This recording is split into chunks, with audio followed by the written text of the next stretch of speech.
Pakinggan ninyo ang pagkakaiba. Oh. Alam mo ang malas ng Pilipinas?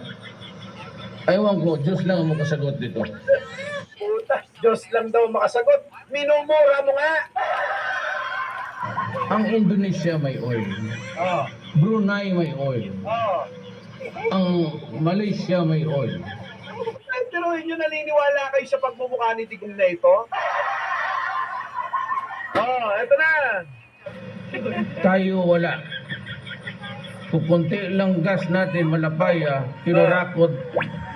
Kayong mga Pilipino nakikinig na yun. Boundary lang, tubig lang naman, hayaan mo yan. Yan yung pinamimigay ni Digong. Kung saan, mga kababayan, yung pinamimigay niya na boundary lang ng tubig, yan, Diyos ko, hayaan nyo na maraming tubig sa Davao. Yan ho yung pinamimigay niya sa China. Ngayon po, mga kababayan, ang Pangulong Bongbong sa kanyang pangunguna, nagkaroon tayo ng pag-aaral at na-discover na kapag mina tayo, makapagmimina na ng ating sariling langis. Kita nyo kung binenta at pinamigay yan ni Digong? Eh di sana walang na-discovering sarili nating langis. Ngayon, mga kababayan ko, eto, meron na tayong langis. Eto, yung pinamimigay ni Digong, yung pinamimigay ng hayop na yan. Eto si Digong eto po yung tatay ni Sara Duterteng Baliw. Eto rin yung tatay ni Baste na si Raulo, bakla. Eto rin mga kababayan, yung tatay nung manyuyot-yot na si Polong. Eto rin mga kababayan, yung tatay ni Kitty na nagulat ako, iba na naman ang syota. Eto yung asawa nung Elizabeth at naging asawa rin ni Hanilet. Gabi yung bunganga ito sa rin ano, yung hinahangaan yung mata. ng mga bobot patangatang mga mangmang na mga DDS. Compare mo dyan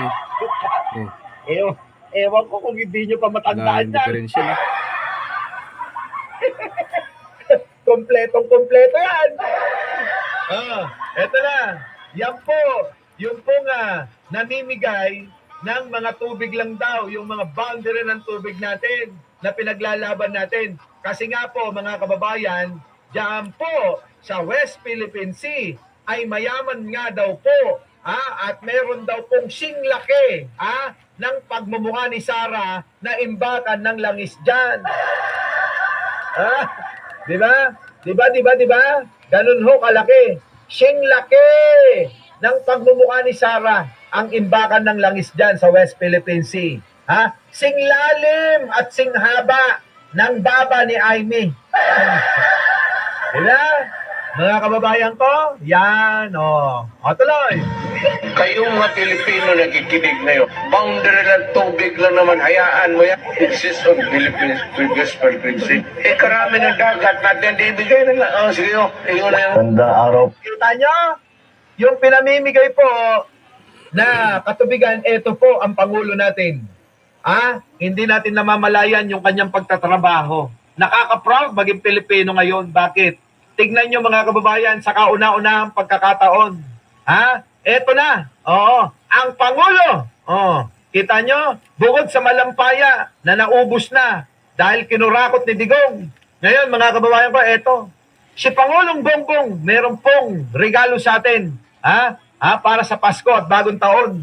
Ang alin? Ang langis. Pasok. Po sa ating lahat. I am pleased to inform everyone that for the first time in over a decade, a significant natural gas discovery has been made. Kita nyo? Dekada-dekada na hong panahon. Ito mga kababayan, ang Pangulong Bongbong Marcos. Sa kanyang pamumuno, nakadiskubre po tayo ng ating sariling langis na mina. Buti na lang. Talagang nilabanan natin na hindi ipamigay nung matandang yung utak ko, minumura yan. Boss Mike, New Year resolution mo, hindi ka na magmumura, di ba? Mga kababayan ko, talagang itong si Digong na to, putik na yan. Talagang halos hanggang pagtulog ko, minumura ko yan eh. Sa isip ko, oo, sabi ko, itong matanda talaga na to, walang ginawang mabuti sa bansa, oh. Ha? Tapos yung mga bobong mga Pilipino naniniwala dito, oh. 'Di ba? Tong matandang to. Grabe, no? Boss Mike, natural gas. Oh, yan na nga. Oh, ito na. Discovered reservoir called Malampaya East 1 or MAE-1 is located about 5 kilometers east of the existing Malampaya field. The MAE-1 is estimated to contain around 98 billion cubic feet of gas in place. Grabe, ang dami nun mga kababayan. Kaya niya ng supplyan. Ha? Para manunog tuloy. Ha? Pangsunog, panggatong. Para masupplyan ng mga kuryente. Yung pong Manila, Quezon City, Makati. Oo, mga kababayan. Laking bagay nito, ha? Tuloy. Tumbas nito ang halos 14 na bilyong kilowatt-hour ng kuryente sa isang taon. Tinitaan nyo, mga kababayan, ang dami nun. Bahala na kayo mag-compute. Computein nyo, ha? Computein nyo, mga kababayan, ha? Mahina tayo sa math. Ibig sabihin, Ibig sabihin, ito na. Ibig sabihin, sabi ni Pangulo, ibig sabihin, Pangulo, ano yon? makakapag-supply ito ng kuryente sa mahigit 5.7 milyon na milyong kabahayan.